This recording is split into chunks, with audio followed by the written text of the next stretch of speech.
Hey everybody, welcome to Always Bored, Never Boring. Recently on the channel I did some videos on Dungeons & Dragons the Fantasy Adventure board game, which is a pretty awesome dungeon crawler from Hasbro, released in 2003. Of course the game is long out of print and unfortunately it never got an official retail release in America, so while it's relatively common in places like the UK, this is something of an oddity in other territories. However, despite only having a limited release, it did get 2 expansions. The problem is, those expansions are pretty hard to come by, and I had resigned myself to the fact that I would never own them myself. But I made a mistake. I underestimated the immense generosity of my subscribers, in particular, subscriber Tony Barber, who recently contacted me and said he had copies of both of the expansions that he was willing to donate to the channel.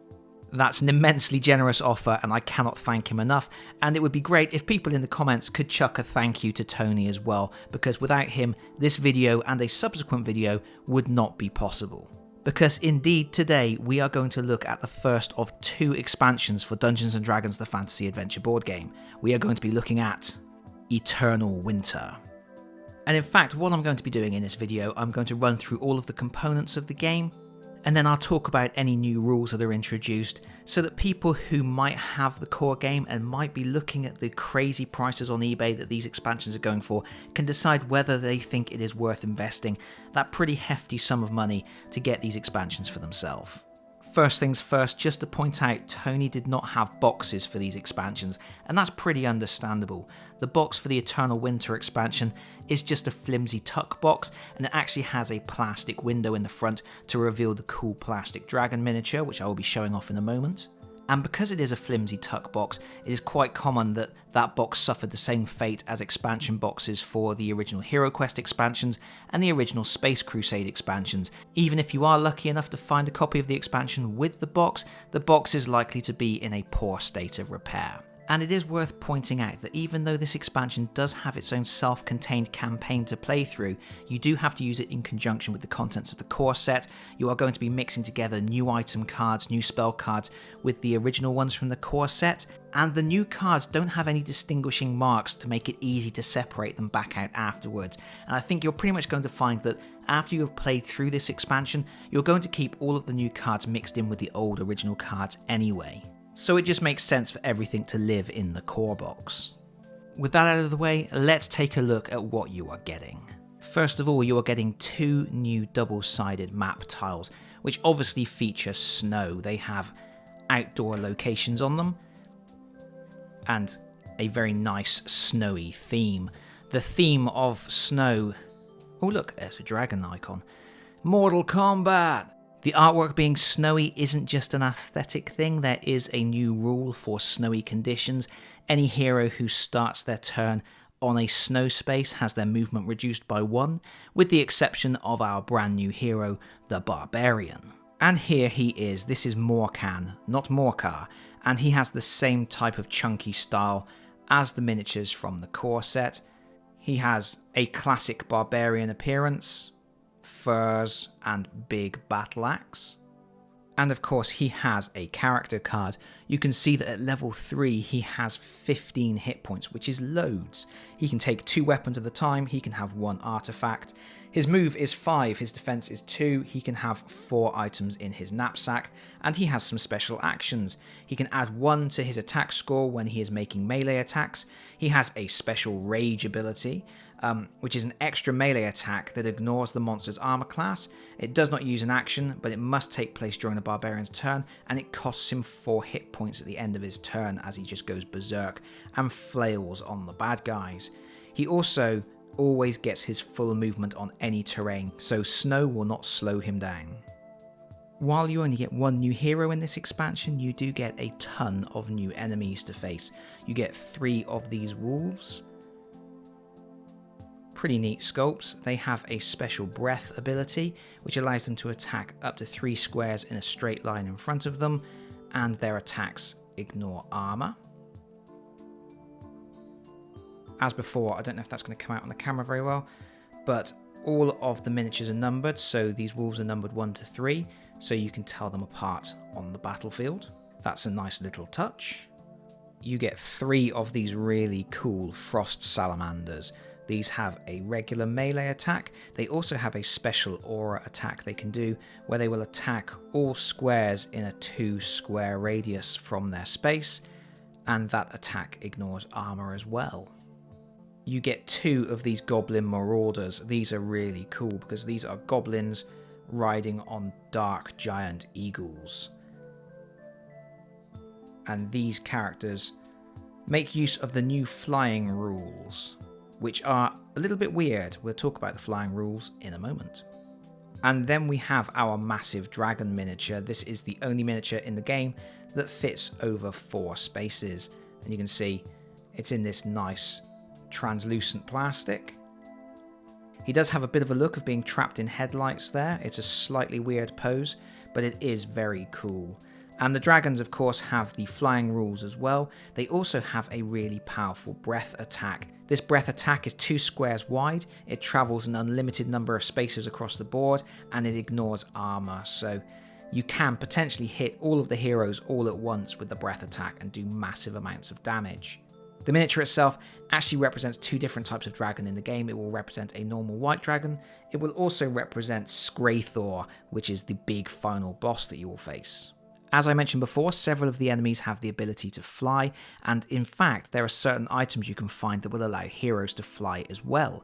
If you have the ability to fly, you can choose to roll the flight dice instead of moving normally, and there are 3 results on the dice. If you roll this symbol, which is an arrow pointing up, then you can ascend. That means you can move from anywhere on the current level you are standing on to a higher level. If you roll the descend icon, then you can move from a higher level of the battlefield to anywhere on a lower level of the battlefield. And finally, if you roll the fly option, you can move anywhere on the current level that you are on. Why would you need the ability to fly up and down levels? It's because the game includes this funky 3D tower. It's just a piece of folded card with another piece of card plonked on the top, but it actually introduces the concept of a multi-layered battlefield. When a tower is placed in an outside location, it's not classed as a separate room, so if you're standing in that outside location, you can see things on top of the tower and things on top of the tower can see you. But if you want to get into melee combat with something that's up on the tower, you either have to be able to fly up the level or you have to actually climb up the tower. And being up on the tower does have an advantage. If you are attacked from below while you are on the tower, you get to add +1 to your armor class, because having the high ground is a distinct advantage. Ask Anakin. Besides the tower, which introduces the concept of different levels to the battlefield, and the new tiles which introduce the concept of snow, there isn't much in the way of new terrain in this particular expansion, but you do get 4 new doors, and these are double doors. They are, of course, to allow the dragon to move from outside locations to inside locations, because all of the doors in the base game are only a single square wide, so this allows larger enemies to move around. And this expansion also introduces the concept of secret passageways. If you find one of these stairways, then you can move from one tile to the other tile and back again. The last token in this expansion is just the Barbarian token. This is to mark where your Barbarian falls if you die. In terms of new cards for this expansion, you get 1 reminder card which has all of Morkan's rules on it. You get 26 new item cards that covers weapons, spells, artifacts and potions, including special items that turn up in specific scenarios. And of course, many of these items have an icy theme to them. Some of them are more powerful against ice-based enemies. Some of them have an ice-based effect of some kind. And that does mean some of them aren't very useful incorporated into the base game. For example, there is an item that allows you to ignore the penalty for moving on snow. But regardless, after playing through the Eternal Winter campaign, there is nothing stopping you from putting all of these cards into the main deck to use in any adventure. You just have to discard or ignore the ones that are not of any benefit. And I'm not going to show you these cards. I think one of the joys of dungeon crawlers is finding the items and spells and new skills for yourself and working out which ones are the best for your particular playstyle. But I will show you the new monster cards. You get 24 in total, and that includes cards for the new miniatures in this expansion, but also some cards that give new abilities and characteristics to existing miniatures from the core set. For example, you get 6 cards which are for winter goblins, so you would use your core set goblin miniatures for this, but They have different statistics, and they will be weak against some of the new items that specifically target winter-based creatures. You get 4 Winter Ogre cards, so again you would use the ogres from the core set for these. 5 Winter Gnoll cards. And then we have the cards for our new enemies. We have 2 for the Goblin Marauders. As you can see there, it shows the special flight dice, which lets you know that these goblins can fly all over the board, causing havoc. You get 2 Frost Salamander cards. The weird thing is you get 3 Frost miniatures in the game, but there are only 2 cards. There seems to be an inconsistency actually across the contents list for this expansion, because it says you get 8 new enemy miniatures including the dragon, but including the dragon you actually get 9 new enemy miniatures. There are 3 Winter Wolf cards. You can see they have their regular melee attack and then their special breath attack underneath. We have the regular White Dragon. And then we have the big bad Skraithor. The final component in the box is the booklet. This booklet serves as your rules book, but also it serves as your Dungeon Master's adventure book, because this expansion includes a new 6-part campaign. One of the things to note about this particular campaign is, unlike the core game campaign, which works from level 1 to 3, this adventure is only for level 3 heroes. So in each of these adventures, you will be using a team of level 3 heroes. Furthermore, you have to drop one of your core set heroes so that you can take Morkan the Barbarian instead. As Morkan is a brawler, you're probably going to end up setting aside your fighter from the core game to make way for him. Although if you feel like running a team of thugs, why not take both? So what's the adventure about exactly? Let me read. It is the height of summer, and yet a bitter chill hangs in the air. Farmers talk of stunted crops and fear of winter famine spreads across the land.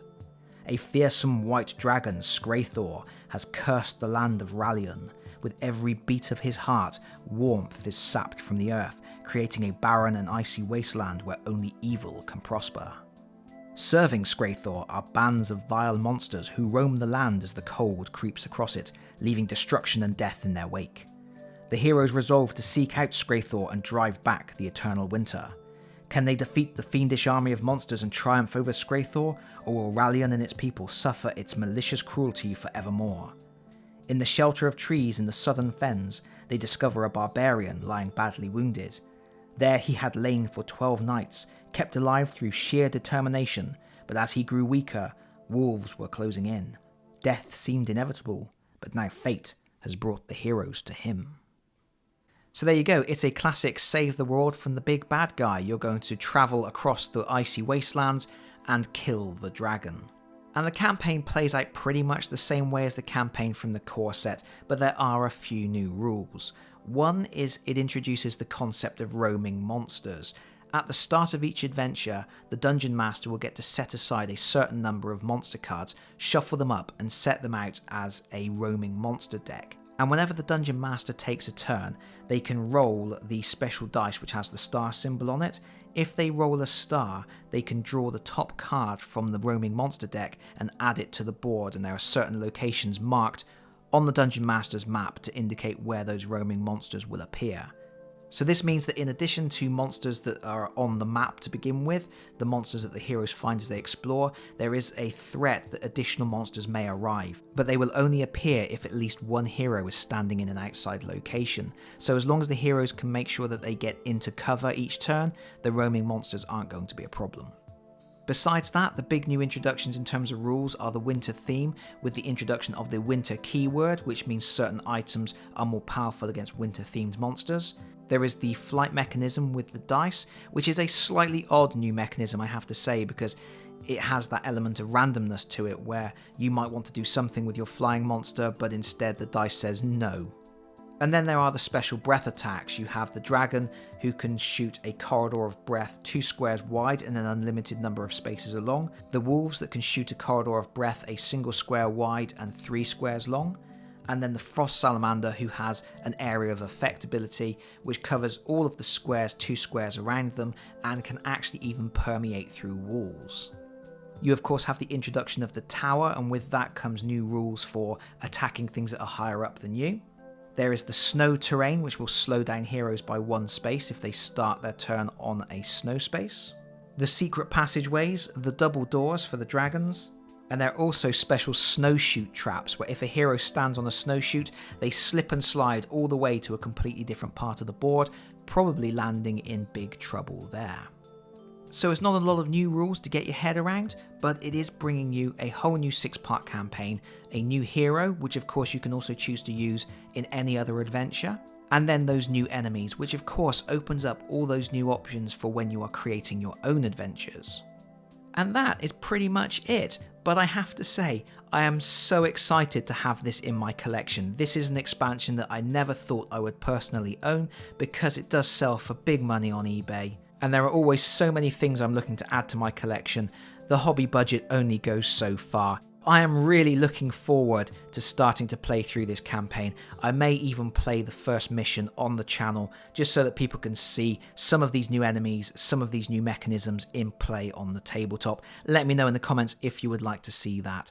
But I'm pretty much done here, other than to say thank you once again to Tony Barber. I cannot express how happy I am to have this in my collection, and I hope you have all enjoyed this wintry walk around the deadly wastelands of the Eternal Winter. I hope you will join me next time when we will be exploring the Forbidden Forest. Thank you so much for watching. If you have enjoyed this video, please consider pressing the like button. If you really enjoyed this video, please consider subscribing if you don't already do so, and hopefully I will see you all again very soon. Bye bye everyone. Bye bye.